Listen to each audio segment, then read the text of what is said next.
예, 한판 승부 함께하고 계시죠. 어제 이후 실시한 여론조사 이제 공표가 금지가 됐습니다. 이른바 깜깜이 선거 기간이 시작이 됐는데, 그래서 돼서 막판 민심의 흐름을 숫자로는 이제 볼 수 없는 상황입니다. 그래서 지금까지 변해온 유권자들의 표심, 추세를 좀 분석을 해보고 마지막 변수는 무엇일지 여론조사 전문가와 짚어보겠습니다. 배종찬 인사이트 K 연구소장 모셨습니다. 어서 오십시오. 안녕하십니까? 네, 진작가 연구원 윤 소장님도 인사 나누겠습니다. 안녕하세요. 안녕하십니까? 네, 안녕하세요. 네. 자, 일단 너무 오늘 마음이 편안하고 좋습니다. 아, 왜 그렇습니까? 같이 방송하고 있거든요. 아니 진 교수님이랑 뭐 김성애 소장님, 소장님과도 다 방송을 했는데 예, CBS 제가 또 사랑하지 않습니까? 그 시사기 때부터 예. 많이 오셨기 때문에 네. 예, 고향이 온 듯한 마음이시다라는 걸로. 프로 방송인의 자세를 보여주고 계십니다. 라기보다는 고정으로 좀 불러라라는 이제 네, 지금 결정된 거죠? 예, 그렇습니다. 일단 그 여론조사 공표 이런 제도 왜 있는가 이제 유권자들 중에도 네. 좀 굉장히 궁금하실 것 같아요. 아, 이거 그냥 선거 전날까지 알면 되지. 왜 이런 제도가 생겼을까요? 중앙선거관리위원회도 그렇고 국회도 그렇고 고민을 많이 했었을 것 같아요. 그러니까 이전에 한 10일 정도 공표 금지 기간을 두던 때보다는 많이 이제 줄어들었는데 네. 미국이나 뭐 유럽의 경우에는 거의 공표 금지 기간이 없거나 우리보다도 더 짧거든요. 그런데 이렇게 하는 이유가 우리가 뭐 정치 관련된 워낙 또 관심이 높다 보니까 예. 선거에 주는 혼란성, 영향성 때문에 계속 두고 있는 거 아닌가 고민이 여전히 많습니다. 이거 항상 논의가 되고 있는 부분인데 예. 사전 투표도 있거든요. 그러니까 오늘 내일 사전 투표가 있고 나서 만약에 여론조사가 일요일 날 발표된다면 사전 투표한 사람들의 의견까지 담겨 있을 수 있거든요. 이렇게 되면 본 선거일 날 상당히 혼란이 될 수도 있고, 그러니까 공표 금지 기간을 안 둬도 혼란, 둬도 혼란, 그런 고민 끝에 그냥 일단 두는 걸로 결정이 된 걸로 보입니다. 진 작가님 이런 기간을 두는 게 맞다고 보세요? 아니면 없애야 한다고 보세요? 글쎄요, 이게 참 그 사람마다 그렇거든요. 예. 특히 이제 자기가 결정하지 못한 사람들 같은 경우 많은 경우 이제 분위기를 보고 따라가는 경우가 많습니다. 누구 뽑는데? 뭐 이런 식으로 그러다 보니까 이제 사실은 뭐 이거 모든 나라가 동일한데 예. 또 우리나라가 좀 특히 심한 것 같거든요. 예. 그러다 보니까 또 근데 여론조사 이번에 이제 나오는 것 보면 막 그냥 우후죽순격으로 막 나오는데 예. 그것도 막 천차만별이잖아요. 조사 거기에 방법과 대한 뭐 그렇다. 뭐랄까 불신들도 있는 거고 네. 그래서 어떤 뭐 누군가 악의를 품는다라고 한다면 여론 조작용으로 그걸 발표를 하고 민심에 영향을 끼치고 막 이런 것들이 있기 때문에 좀 둔 것 같거든요. 김 소장님은 그 부정적이시죠? 저의 이런. 개똥 철학에 기초해서 말씀드리면 예. 저는 대선 기간의 여론조사는 한 업체에서 한 방법으로만 해야 된다라고 생각하고요. 아니, 죄송합니다. 아니 모든 업체가 각각의 업체가 한번 발표하는 방식으로 유선이나 무선의 비율을 바꾸거나 이런 장난을 치지 말고 원래 하던 대로 쭉 한 다음에 예. 대선 전날 여론조사를 자기들 했던 방법으로 돌려서 선관위 전부 다 제출을 하고 선거 다음 날 그것을 선관위가 공개해서 이들의 공신력을 그러니까 실력을 입증하게 하는 방식으로 업체들을 좀 걸러줄 필요는 있다. 그러니까 조작하는 부분들에 대한 대비를 하고 그런 전제라고 한다면 저는 이거 기간을 좀 더 푸는 게 맞지 않겠느냐. 이게 선관위가 너무 그러니까 판사들이 많아서 그런데 자기들이 모든 걸 다 너무 정하려고 그래요. 이 정치가 국민들이 자유롭게 해야지 왜 판사들 마음대로 합니까? 김성애 소장님이 아니에요? 김성애 소장님께서 CBS에서는 발언권이 크네요. 왜 그러세요? 다른 방송에서 저 만나면 이렇게까지 강하게 발언 안 하셨는데 근데 그걸 그렇게 할 수가 없는 게 지분이 많아요. 예. 선거 여론조사가 투표를 예측하는 조사라면 그렇게 할 수도 있겠죠. 근데 예. 엄밀하게 이야기하면 이 선거 여론조사는 투표를 예측하는 조사가 아닙니다. 투표를 예측하는 조사는 예. 다른 분석을 거쳐서 만들어져야 되는 것이거든요. 그러니까 선거 여론조사는 조사하는 시점에 이 조사에 참여한 사람들의 의견이거든요. 예. 근데 이걸 마치 투표 결과처럼 해석하는 게 우리가 너무 무리한 거죠. 그러니까 공표 금지 기간도 있고 그 사이에 판세가 변할 수도 있잖아요. 그렇죠. 타협하죠 그냥 한 3일 정도로. 3일 전까지. 이게 민주정치잖아요. 예. 그런 가운데 이제 6시 오늘 저녁 6시 기준으로 사전 투표율이 17.57%로 딱 결론이 났네요. 거의 약 18%인데 네. 전남은 28%, 전북은 25%, 광주가 25%, 경북도 거의 21% 투표하셨어요. 굉장히 높아요. 이런 추세 어떻게 보세요? 심상치 않다고 봅니다. 심상치 않은 게 예. 사전 투표율이 특별히 높은 지역이 있으면 그 지역의 특성이 두드러지게 되는 현상들도 있었거든요. 투표 결과에. 그 가령 우리가 이전에 새누리당의 대표를 역임했던 이정현 전 의원이 예. 호남에 출마를 했을 때 곡성의 사전 투표율이 무진장하게 높았어요. 아. 그 당시에 전국적으로 가장 높을 정도였거든요. 예. 그러니까 이제 호남에서 보수 정당의 후보가 당선이 됐던 거죠. 고향이긴 하지만 예. 그 이야기는 뭐냐면 이번 선거가 정말 마지막까지도 판세를 알 수 없는 게 막판에 뜬금없이 단일화 발표가 이루어졌잖아요. 예. 예상치 않았다는 의미입니다. 예. 그러니까 이게 반영되지 않았는데 지금 사전 투표율이 호남에서 이렇게 높다. 또 서울도 높은 편이고 그러니까 이번 대선에서 특히 주목해야 되는 지역이 어디면 호남, 서울, TK, 예. PK거든요. 예. 다네 그럼 뭐. 아니 그래서 아니 강원과 제주는 뭡니까? 아까 다른 방송에서 게시판에 항의가 들어왔어요. 충청은 뭐냐? 예. 우리가 핫바지요. 핫바지. 왜? 그래서 제가 바로 정정했습니다. 충청, 강원, 제주 다 중요합니다. 세종까지 이렇게 했는데. 근데 제가 호남을 말씀드린 이유는 예. 일단 대체적인 판세는 이재명 후보가 맹추격하는 추세잖아요. 예. 윤석열 후보를 윤석열 후보를요. 예. 그렇다면 중요한 지역이 호남일 수밖에 없거든요. 호남에서의 사전투표율이 높은 것이 예. 수도권 판세까지 영향을 줄 수 있고 오늘 투표율이 높은 게 내일 투표율에도 영향을 주거든요. 내일 이제 토요일 내일- 쉬시면서 그렇죠. 나도 투표하러 가겠다. 그렇죠. 내일까지 투표율이 높은 게 또 본선거일 투표까지 영향을 주거든요. 그래서 저는 심상치가 않다. 이번 대선이. 그럼 이 사전 투표율이 지금 몇 %까지 갈 수 있다고 보세요, 소장님? 저는 다른 방송에서 예측을 했는데 39.95%. 39.95? 네네. 전체 투표의 한 절반을 차지할 것이다. 그래요? 약 네. 40%가 투표할 것이다. 네네. 어허. 아니면 말고요. 이 소장님 제가 무슨 뭐 아니니까요. 네. 그렇군요. 알겠습니다. 근데 아까 이제 단일화 이슈를 말씀하셨잖아요.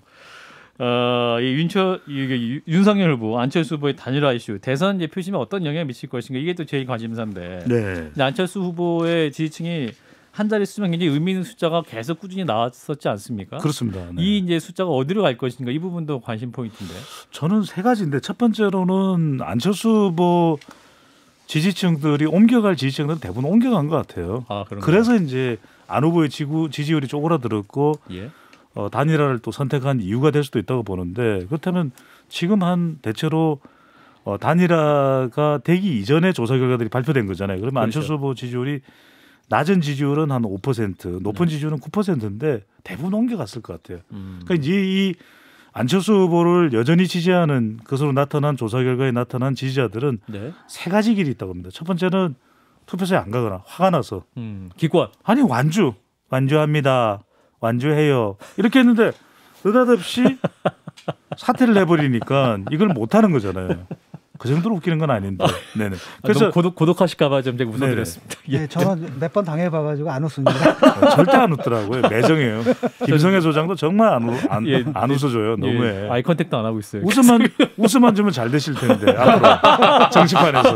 네. 그래서 두 번째는 뭐냐면 기권. 첫 번째는 투표 안 한다. 두 번째는 윤 후보 쪽으로 간다. 윤석열. 세 번째는 이재명 후보 쪽으로 간다. 예. 그런데 저는 이미 갈 사람들은 다 간 거예요. 그러니까 옮겨갈 변화의 폭은 크지 않겠다. 그러니까 안철수 후보의 남은 지지자들 중에서 선거 판세에 확 영향을 주려면 윤석열 후보 쪽으로 싹 쏠려가거나 이재명 후보 쪽으로 싹 쏠려가야 되잖아요. 근데 이건 저는 나누어 가지. 이제 지금 시점에까지 남아 있는 안철수 후보를 지지하는 유권자들의 파괴력은 크지 않다. 심상정 후보 쪽으로 갈 가능성 없습니까? 심상치 않은 거죠. 심상치 않습니까? 글로 갈 가능성도 부분적으로 있지만 그리고 심상정 후보에 저는 이런 말씀드리고 싶은 게 여기 뭐 정의당에 또 진종 교수님 계시지만 토론은 최고예요. 그런데 토론대로 지지율 안 나오니까 토론 갑자기 쌓여지나요? 아닙니다. 그래서 저는 중요한 게 뭐냐면 지금 안 후보의 지지층들이 기존의 지지층들이 옮겨가는 것보다도 기존에 아직까지 표심을 결정하지 못한 유권자들 이들이 어디로 가느냐가 중요한 거죠. 이들이 이제는 표심을 결정할 수밖에 없죠. 왜냐하면 단일화라고 하는 것 하나의 정치적인 또 결정이 내려졌고 그렇죠. 그다음에 미루고 있었는데 이제 TV 토론도 안 남아 있어요. 남은 게 없어.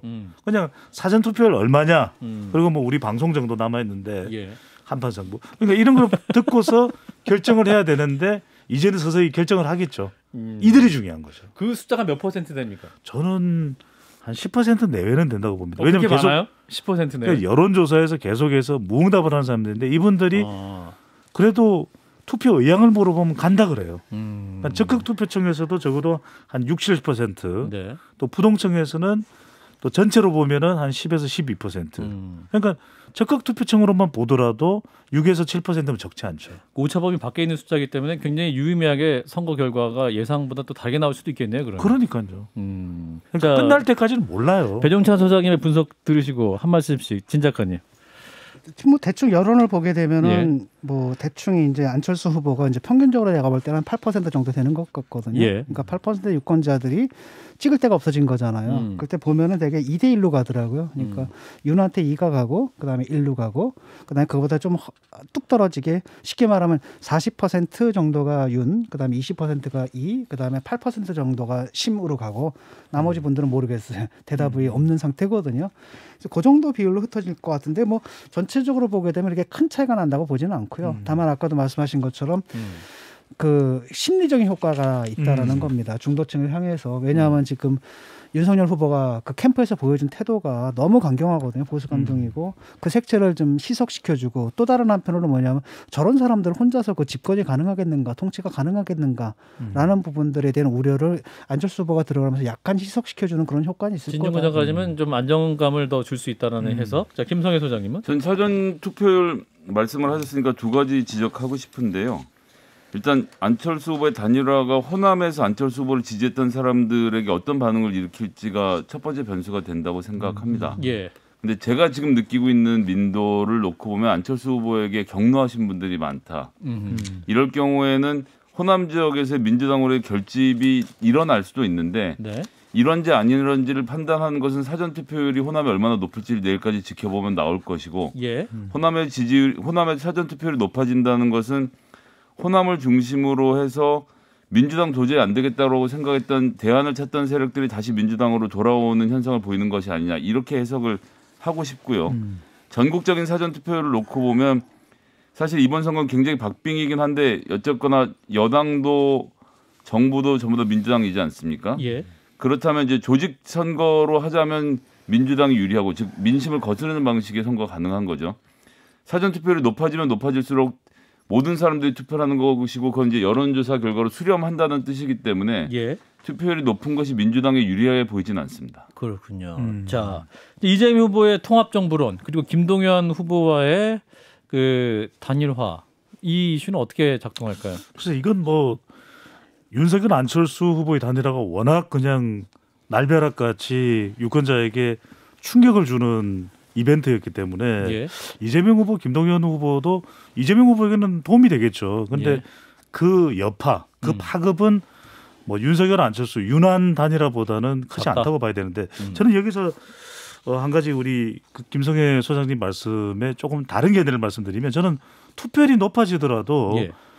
이재명 후보 쪽에 불리하다고 이야기할 수는 없다. 왜냐하면 세대별 투표율이 중요한 것이기 때문에 예. 이번 대선에서 지금 사전 투표율이 높은 것도 심상치 않지만 저는 이것이 과연 호심이면 이제 호남의 예. 표심이거든요. 예. 안심 아까 진중 교수님 말씀하셨는데 안심은 안철수 후보의 마음. 예. 그럼 안심을 잡는다고 해서 안심될 일이냐? 그렇지 않을 수도 있는 것이거든요. 그다음에 저는 중요한 것은 자꾸 웃어주니까 생기는 문제라고 보시죠. 알겠습니다. 지금 재미있다고 난리예요. 서심인데 서심은 서울이 중요합니다. 서울이 서울이 중요한데 예. 저는 왜 서울을 이야기를 계속 드리냐면 결국 서울의 한판 승부가 벌어지는데 여기서 중요한 것은 결국 50대의 투표율이다. 왜냐하면 50대. 40대는 지극정성으로 투표장에 나올 수밖에 없거든요. 예. 이들의 정서에는 밑바닥에 깔려 있는 것이 노무현 전 대통령의 정서, 예. 또 문재인 대통령의 정서까지 깔려 있습니다. 근데 40대는 50대는 좀 미묘했거든요. 근데 결과적으로는 이 50대가 단일화를 어떻게 인식할 건가? 예. 2002년 단일화에 손들어줬던 것이 50대였거든요. 예. 근데 그들이 볼 때 지금의 단일화를 어떻게 해석하느냐가 상당히 중요한데 왜 그러냐? 10살 단위로 구분을 냈을 때 가장 유권자 수가 많은 숫자가 50대고 어허. 투표율이 어떨 때는 60대를 앞서기도 해요. 50대가. 예. 그런데 우리가 60대 이상의 유권자 수가 굉장히 많다고 생각하시는데 70대 이상, 80대 이상은 사실 투표율이 이게 고령자이기 때문에 또 코로나 안경이기 때문에 어떻게 될지 모르는 것이거든요. 예. 그러니까 저는 윤석열 후보를 지지하는 20대의 투표율 또 40대, 50대의 투표율에 따라서 이 선거가 전혀 다른 개념일 수도 있는 겁니다. 50%가 전혀 다른 그런 개념일 수도. 왜냐하면 아까도 말씀드렸지만 선거 여론조사 예. 뭐 다들 조작이 아니고 정확하게 하죠. 그런데 여기에 결정적으로 빠져 있는 게 뭐냐면 투표율이거든요. 투표율입니다. 투표율. 이 투표율을 그럼 적극 투표 의향만 보면 알 수 있는 거 아니에요? 전혀 다릅니다. 왜? 투표 의향을 묻는 질문은 우리 뭐 이렇게 가령 물어본 다음에 예를 들면 여러분은 선생님께서는 한판 승부 10에서의 한판 승부를 즐겨 들으십니까? 그러면 듣는다고 대답해야 돼요. 이게 사회적 바람직 현상이거든요. 투표 의향 물어보면 사람들이 다 투표할 건데 그러면서 투표소에 안 가. 민주시민수 당연히 투표해야죠. 그러니까요. 투표해야죠. 아침에 일어나면은 네. 굉장히 또 피곤하고. 그럼요. 예. 관심도 없어 그런데. 예. 근데 그 말씀은 뭐냐면 저는 실제 투표가 중요하다. 실제 투표. 실제 투표를 하는 데 있어서 중요한 것은 분노나 어떤 계기거든요. 그래서 저는 단일화가 오히려 윤석열 후보 쪽으로 더 몰릴 수 있는 촉진제가 될지 아니면 이건 아니야 하는 또 분노와 반발이 될지 그건 우리도 알 수 없는 거죠. 예. 이제 분노하고 이제 반발하는 분들 같은 경우는 되게 이제 그 안철수 후보 지지층 중에 일부거든요. 네. 그 사람들이 이제 분노하고 반발하는 것 같고 일단 통합정부론을 내세우고 굉장히 좋은 수라고 생각을 하는데 이제 그게 묻혀버린 거예요. 공동정부론. 근데 공동정부론 보이거든 안철수하고 이게 보이는데 사실은 통합정부론 하면은 김동연하고는 왜냐하면 김동연 이분의 이제 지지율이라는 게 통계학적으로 유의미한 지지율을 가져본 적이 없잖아요. 그런 다음에 이분은 원래 또 부총리까지 했던 분이 또 총리하고 뭐 이 정도면 어차피 이 정권 사람인데 이런 느낌들이 들고요. 그래서 아마도 이제 그 단일화에서 가장 그 뭐랄까 그 슬로건적인 차원에서 타격을 좀 많이 입은 것 같고 다만 그런 건 있는 것 같아요. 위기의식 같은 걸 이제 불러일으킬 수가 있거든요. 저는 실제로 이제 페이스북 보게 되면은 이거 이러다가 좀 안 되는 거 아니냐라고 하면서 오히려 여권 지지층들이죠. 이재명 여권 후보 지지층들이 지지층들. 강하게 결집하는 모습들 같은 것들도 일부 확인이 되더라고요. 예, 김 소장님.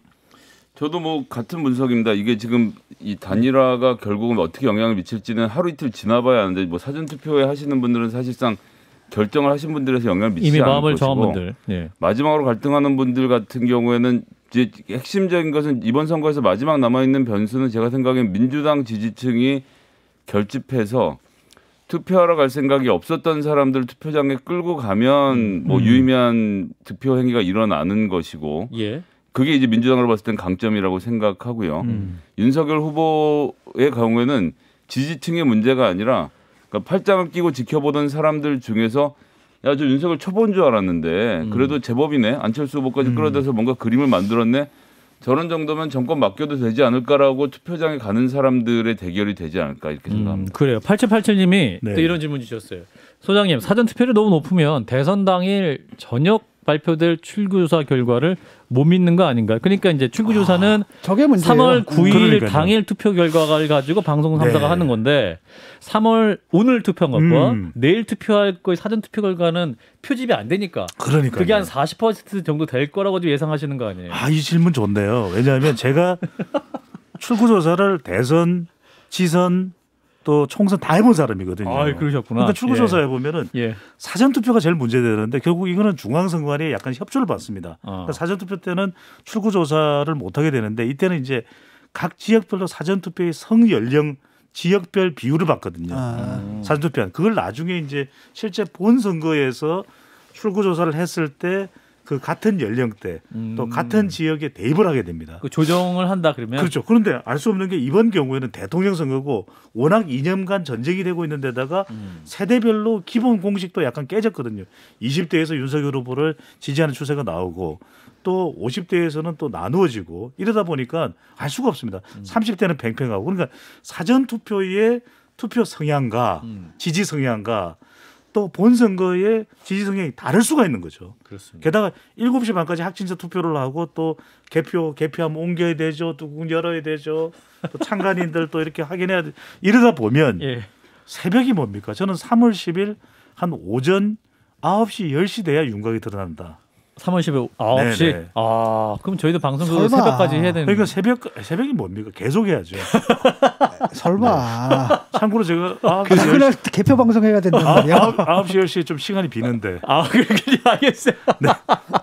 아니 그래서 그런 이유는 뭐냐면 저는 출구조사가 거의 대부분은 정확했습니다. 그러니까 여론조사는 음. 예측이 아니지만 예. 출구조사는 투표자를 조사하는 거기 때문에 이건 실제 여론조사가 아니거든요. 그렇죠, 그렇죠. 말 그대로 확인조사거든요. 그 사람들 그러면 투표하고 오신 분들 잡아가지고 여기서 좀 출구조사 하실게요라고 이렇게 코로나니까 잡으면 안 되죠. 아, 네, 그냥 정중하게. 정중하게. 네. 요번에 약간 지금 문제가 되는 게 이제 비접촉으로. 예를 네. 들어가지고 옛날 같은 경우 사전 투표하는 분들하고 그다음에 나중에 본 선거 당일날 예, 예. 투표 당일날 하는 분들하고의 네. 차이 같은 것들은 없었는데 그럼요. 요번에 이제 뭐 변수가 하나가 등장한 게 그놈아 개표 조작설 때문에 상당 부분 지금 뭐죠 보수 중에 상당 부분 달라질 수 있어요. 그 사전 투표를 좀 안 하는 상태인 것 같거든요. 예, 예. 제가 볼 때는 그래서 저는 그렇다면은 이제 사실은 나중에 그 출구조사 그렇습니다. 발표에 아무리 그걸 뭐 조정을 한다 하더라도 혹시 예. 영향을 받지 않을까. 그러니까 출구조사도 이번에는 알겠습니다. SBS, KBS, MBC 방송 3사 외에 JTBC 등 다른 곳에서도 출구조사를 하고 있거든요. 할 예정이거든요. 다른 방식으로. 그렇죠. 이러면 이제 이것도 달라질 수가 있는 겁니다. 방송사마다. 방송 3사 결과나 뭐 JTBC 예, 결과나 다른 조금씩 기타 다를 수도 방송사의 있겠네요. 결과가 달라지는. 저는 여기서 핵심은 뭐냐 이 이야기를 꼭 드려야 되는데 예. 굉장히 중요한 점을 우리 김성수 소장님께서 말씀하셨는데 이번 대선은 예. 우리가 정말 아직까지도 잘 모르는 표심이 여성이거든요. 여성분들이 출구조사 때도 답변을 잘 안 해요. 그러니까 출구조사도 심지어는 무응답이 있습니다. 아. 그 무응답을 그동안 쌓아왔던 방송 3사 조사기관의 노하우로 또 자문 교수진을 통해서 풀어내거든요. 예. 근데 이번 대선은 참 이게 쉽지가 않을 거예요. 꼬여 있을 것 같아요. 더군다나 왜 여성 표심이 제일 중요한데 여성 유권자분들이 나와서 무응답을 한다. 예. 그런 건 추정 방식에 의해서 할 수밖에 없는 것이거든요. 예. 그러면 출구조사가 차이가 좀 많이 나면 오차 범위, 그러니까 출구조사는까지도 오차 범위가 존재하긴 존재합니다. 그런데 한 3, 4%좀 차이가 난다. 근데 0.5% 차이다. 1% 포인트 차이다. 이건 어떡할래요? 아, 후보 간에 두양 후보 간에. 그러니까요. 예. 이재명, 윤석열 후보 간에 1% 포인트 차이의 출구조사 결과다. 이건 우리가 안심할 수가 없는 거죠. 예, 지금 이제 2030 세대 투표 아까 세대 투표도 말씀하셨는데 이제 2대남은 굉장히 이제 이준석 대표가 주목을 했습니다만 네. 여기에서 이제 그 덜 주목받은 2대녀 20대 30대 여성의 투표 성향은 어떻게 예측할 수 있을까요? 그러니까요. 이들이 이제 지난 서울시장 재보궐선거 때는 특정 후보 쪽으로 쏠려가지 않았거든요. 아, 그런가요? 20대 남자는 30대 남자는 오세훈 후보를 선택했다면 예. 현 정부에 대한 실망, LH 사태 여파로. 그런데 여성들의 경우 여성 유권자들이 2030 유권자들이 특정 후보로 쏠려가지 않았어요. 나눠졌거든요. 그런데 이번 대선은 좀 다를 수도 있을 것 같다. 왜? 워낙 이준석 국민의힘 대표가 2대남, 3대남을 결집하면서 좀 갈라치기 하느냐는 이런 인식도 있습니다. 그래서 저도 알 길은 없지만 단일화에 대한 평가도 2030 여성이 있을 수 있다. 왜? 여성가족부 폐지에 대해서도 처음에는 뜨뜻미지근하던 2030 세대의 표심이 정말 없애는 거야? 왜냐하면 선거 결과에 따라서 어떻게 될지 모르는 상황으로 인식할 수가 있는 것이거든요. 예. 단일화도 있고 그러다 보면 2030 여성들의 표심도 좀 달라질 수 있다. 다른 선택을 할 수 있다. 그러니까 20대 남자가 이렇게 선택해 30대 남자가 이렇게 선택해 우린 달라. 정반대야. 또 하나는 뭐냐면 이번 대선에서 아직까지도 이념이나 지역이나 다른 특별한 이유 때문에 표심을 결정하지 않고 있는 유권자층이 누구냐. 박정현 그런 아시죠? 누굽니까? 30대, 40대, 50대 가정주부층입니다. 가정주부. 이들은 아직까지 왜냐하면 자식의 이해관계, 남편의 이해관계 다 걸려 있거든요. 아, 본인이 주체적으로 판단하신 분도 있죠. 예. 그러니까요. 예, 예. 그래서 이 가정주부층은 지금 예. 코로나 환경도 있고 예. 남편이 자영업층이고 소상공인이면 영향을 받겠죠. 예, 예. 그래서 이들이 아직까지 표심을 결정하지 않았다면 않고 있는 것으로 또 분석이 되는데 예. 이들의 표심이 적지 않은 퍼센티지입니다. 예. 6, 7%, 요렇게해서 7% 포인트. 예, 예. 2대남이라고 그래봐야 전체 유권자에서 차지하는 비중이 전체 다를 합해도 2대남 다를 합해도 7.5% 정도거든요. 예, 예. 그렇다면 오히려 비슷한 정도의 화력을 가지고 있는 3, 4, 5가 예. 30대, 40대, 50대 가정주부층의 화력이 음. 더 파괴력이 음. 클 수도 있는 거죠. 예, 소장님은 그래서 이 주부들, 20, 네. 30대, 40대 여성 주부들, 가정주부들을 주목한다. 여성이 중요합니다. 여성. 왜 여성이 없죠 오늘? 근데 이 샤이 트럼프라는 게 이제 미국 대선 보면서 이제 네. 우리가 그런 단어를 이제 인식을 했는데 이번 대선에서도 우리 샤이 지도층이 존재합니까? 샤이 이재명, 샤이 윤석열. 저는 진중권 교수님이나 김성현 소장님 의견도 듣고 싶은데 저는 확인할 길이 없거든요. 왜 그러냐면은 샤이가 존재하는지. 차이가 존재한다면 특정 후보는 계속해서 여론조사에서 열세라야 맞는 거죠. 그런데 ARS 방식이나 자동응답 방식이나 면접원 조사 방식에 따라서 네네. 이재명 후보가 앞서는 결과도 우리가 봤었었고 예. 또 윤석열 후보가 앞서는 조사 결과도 봤다. 그렇다면 굳이 샤이가 있는 것인가? 샤이가 있으려면은 샤이에 대한 근거가 있어야 되거든요. 예. 이게 어느 이유 때문에 발생하는 것이고 이게 이들이 어느 정도 있는지를 봐야 되는데 역대 선거를 보면 대체적으로 숨은 표가 있다라는 것은 2010년의 경우에는 맞아요.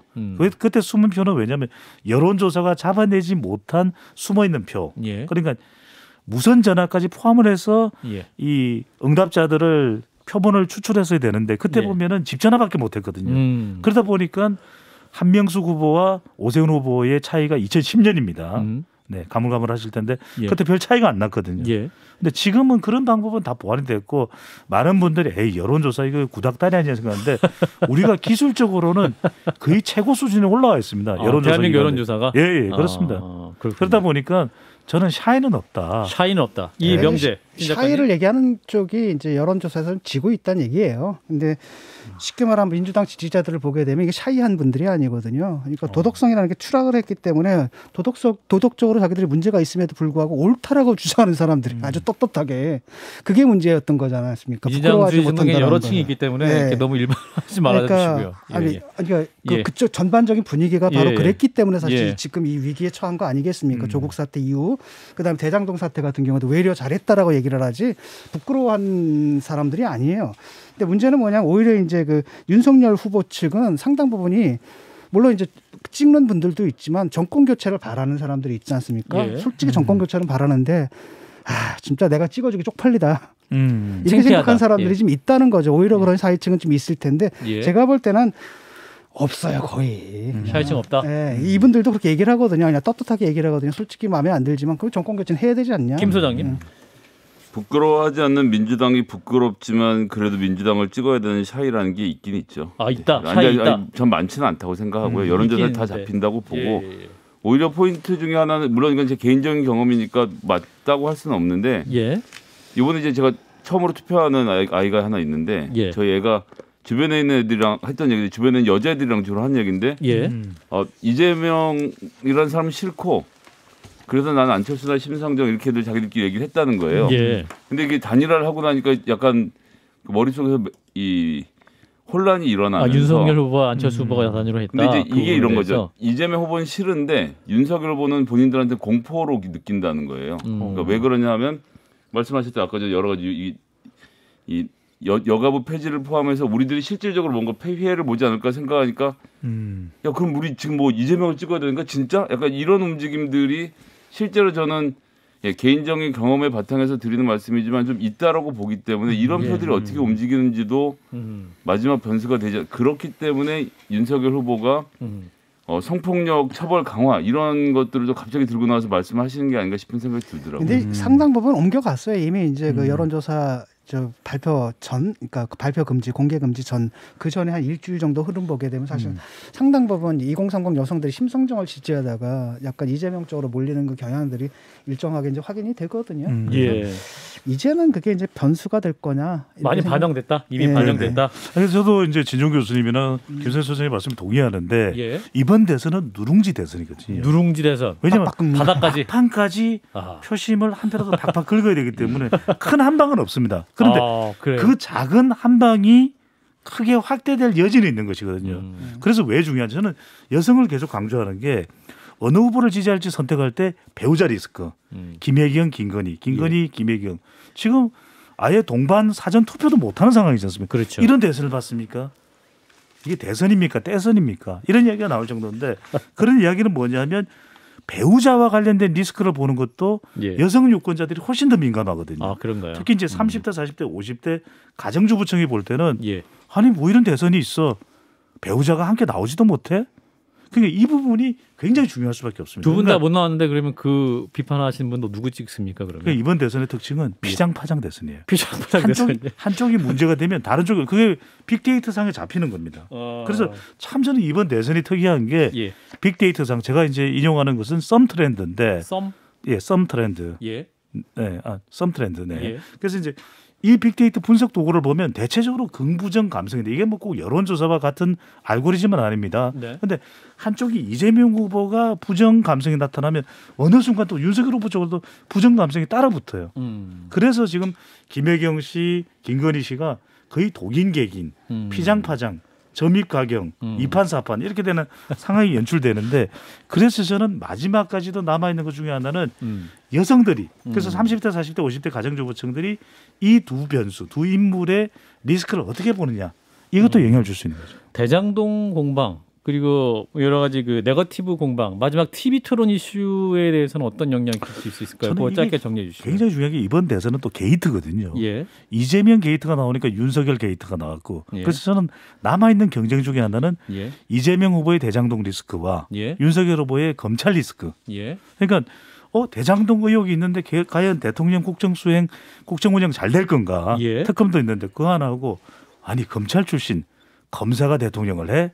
이 리스크 양쪽이 경합되는데 제가 오늘 너무 강조를 하나요? 이것도 저는 다른 유권자라기보다는 MZ세대 여성 중도층, M여중 이 판단할 걸로 보입니다. 알겠습니다.